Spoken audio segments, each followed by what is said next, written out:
Hello guys, this is Kaishiro. Welcome back. So for today's video, we're going to cover top 5 best cards to counter Purrely. So these are the top 5 best cards that you can use and try to play when you are trying to answer Purrely. So these are the best cards that your main deck and side deck should have if you are looking to defeat Purrely in this meta game.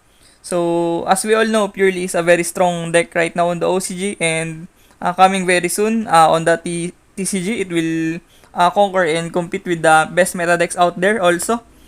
But right now, Purrely is reigning over the OCG meta game recently.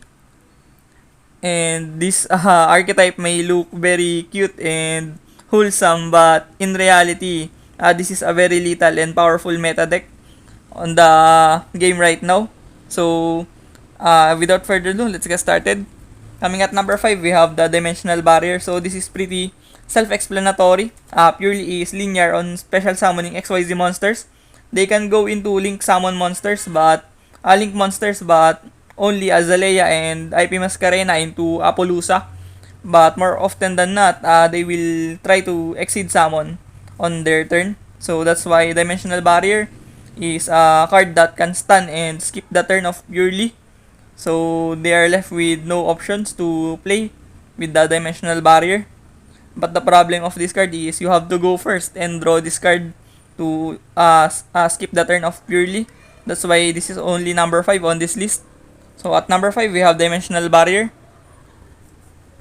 Then coming up next, we have Ghost Reaper and Winter Cherries, or Fuyu in OCG. So this card is used to cancel out the big boss monster of Purrely with the Purrely Nor on their extra deck, because Nor is the bread and butter of Purrely. Without Nor, Purrely is nothing but a cute deck. But with Nor, Purrely is a very oppressive meta deck. So Ghost Reaper and Winter Cherries will use its effect to cancel out and remove the Expurlinor on their extra deck.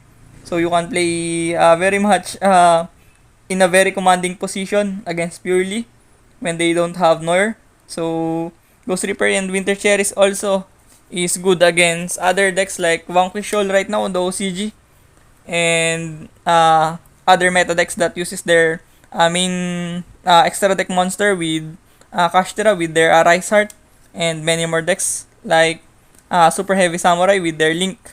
So this is a pretty flexible card on the format if you can afford to slot in 2 to 3 extra deck cards on your extra deck using these Winter Cherries. So this is my number 4, Ghost Reaper and Winter Cherries. Coming at number 2, we have Gamashell the Turtle Kaiju. I put this Gamashell on the number 3 on this list above the Santa Claus, which is in theory better than Gamashell, but Gamashell is a very cheap card compared to Santa Claus that rose its price tag on the format as the world champion Koki Kosaka of 2019 improvised and started the trend of using Santa Claus to counter Purrely and Kashtira as well, because you can just tribute their Rise Heart. But Gamashell serves the same purpose with Santa Claus, because this card can tribute the Nor on the side of the field of Purrely to render them with nothing but a giant sea turtle kaiju on their field. So number 3 is Gamashell.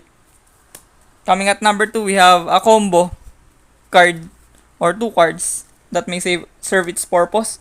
We have the Herald of the Abyss and Triple Tactics Trust. So this card can bypass the unaffected effect of Nor. So you can just use this card to send the Nor from the side of the field of Purrely. And also, Nor has certain effects on a standby phase that can draw cards. So it is vulnerable to Trust. And this card can search Herald of the Abyss moving forward, because the Nor used its effect. So that's why I put this Trust and Herald of the Abyss, because they function simultaneously on outing the Expurlinor. So at number 2, we have the Triple Tactics Trust and Herald of the Abyss.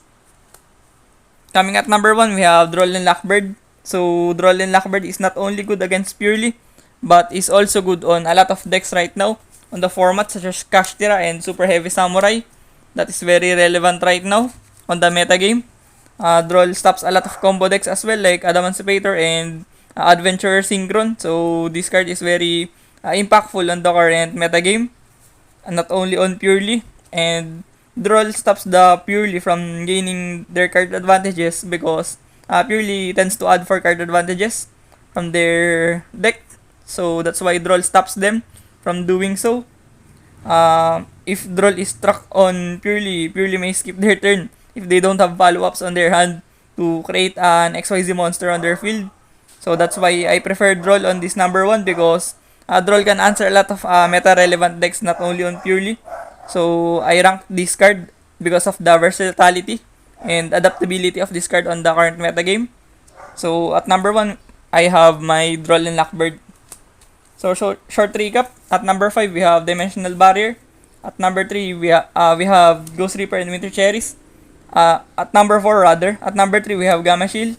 At number 2 we have Trust and Herald of the Abyss. At number 1 we have Droll and Lockbird. So these are the top 5 best cards that you can use to counter Purrely on the current format. If I'm going to have a top 6 card here or an honorable mention card, it's going to be the Contaxi.